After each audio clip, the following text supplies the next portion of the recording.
नमस्कार, मी Poonam. News अनकटच्या sports अपडेटमध्ये तुमचं सगळ्यांचं स्वागत करते. पाहूयात क्रीडा विश्वातील काही महत्त्वाच्या घडामोडी. IPL 2025 स्पर्धेत दिल्ली कॅपिटल्सची विजय घोडदौड सुरू आहे. कर्णधार अक्षर पटेलच्या नेतृत्वात दिल्ली कॅपिटल्सने 3 पैकी 3 सामन्यात विजय मिळवला असून 6 गुणांसह टॉपलाय. तर रॉयल चॅलेंजर्स बंगळुरूने 4 पैकी 3 सामन्यात विजय मिळवलाय. तर एका सामन्यात पराभवाचं तोंड पाहावं लागल्यानं गुणतालिकेत 3ऱ्या स्थानावर आहे. त्यामुळे टॉप 4 मध्ये राहण्यासाठी आज RCBची लढत असणार आहे. गुजरात टायटन्सने 23व्या सामन्यात राजस्थान रॉयल्सवर 58 धावांनी दणदणीत विजय मिळवलाय. गुजरातनं घरच्या मैदानात अहमदाबाद मधील नरेंद्र मोदी स्टेडियम मध्ये राजस्थानला विजयासाठी 218 धावांचं आव्हान दिलं होतं. मात्र गुजरातनं राजस्थानला 19.2 ओव्हरमध्ये 159 धावांवर ऑल आउट केलंय आणि राजस्थानचा हा या मोसमातील सलग 2 विजयानंतरचा पहिला आणि एकूण 3रा पराभव ठरलाय. तर गुजरातने विजयी चौकार लगावलाय. गुजरात टायटन्सचा युवा आणि सलामीवीर फलंदाज साई सुदर्शन यांना IPL स्पर्धेत इतिहास घडवलाय. साईने राजस्थान रॉयल्स विरुद्धच्या सामन्यात अहमदाबाद मधील नरेंद्र मोदी स्टेडियम मध्ये 82 धावांची खेळी केली आहे आणि यासह महारेकॉर्डही केलाय. साई IPL स्पर्धेत एकाच मैदानात सलग 5 अर्धशतक करणारा पहिला भारतीय तर एकूण 2रा फलंदाज ठरलाय. त्याने या बाबतीत AB डिव्हिलियर्स याच्या विक्रमाची बरोबरी केली. पंजाब किंग्सचा अष्टपैलू खेळाडू ग्लेन मॅक्सवेलवर IPL नियमांचे उल्लंघन केल्याचा आरोप आहे. कलम 2.2 च्या लेव्हल 1 चे उल्लंघन केल्याबद्दल त्याला त्याच्या सामना शुल्काच्या 25% दंड आणि 1 डिमेरिट पॉइंट देण्यात आलाय. 8 एप्रिल रोजी मुल्लनपूर येथे झालेल्या CSK आणि PBKS यांच्यातील सामन्यात दरम्यान तो लवकरच बाद झाल्याने निराशा होती आणि रागाच्या भरात त्याने स्टेडियमच्या मालमत्तेचं नुकसान केलंय.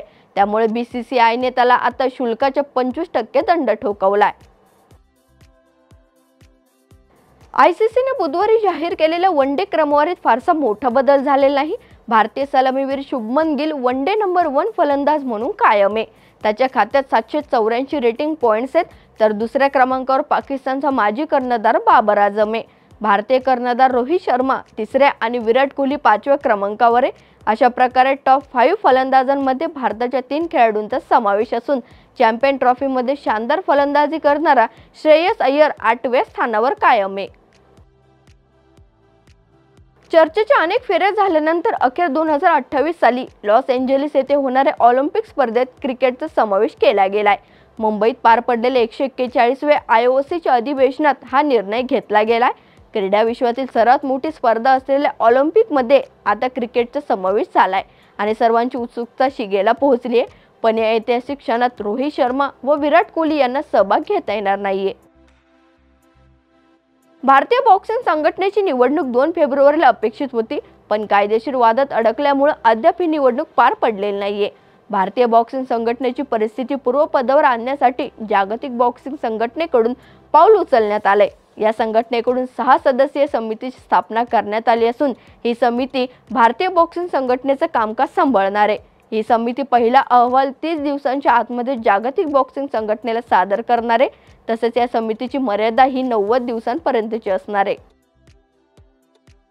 महाराष्ट्र राज्य लॉन संघटना आयोजित बिली जीन किंग करंडक आशियाई ओशनिया गट 1 महिला टेनिस स्पर्धेत भारताने थायलंड संघाचा 2-1 असा पराभव करून पहिल्या विजयाची नोंद केली आहे. म्हाळुंगे बालेवाडीतील श्री शिवछत्रपती क्रीडा संकुलाच्या टेनिस कोर्टवर सुरू असलेल्या या स्पर्धेत पहिल्या एकेरीच्या लढतीत भारताच्या श्रीवल्ली रश्मिका भामीदीप्तीने थायलंडच्या लानला तारुडीचा 6-2, 6-4 असा पराभव करून संघाला आघाडी मिळवून दिली आहे. या बातमीसह स्पोर्ट्स अपडेटमध्ये इथेच थांबूयात. पाहत राहा न्यूज अनकट.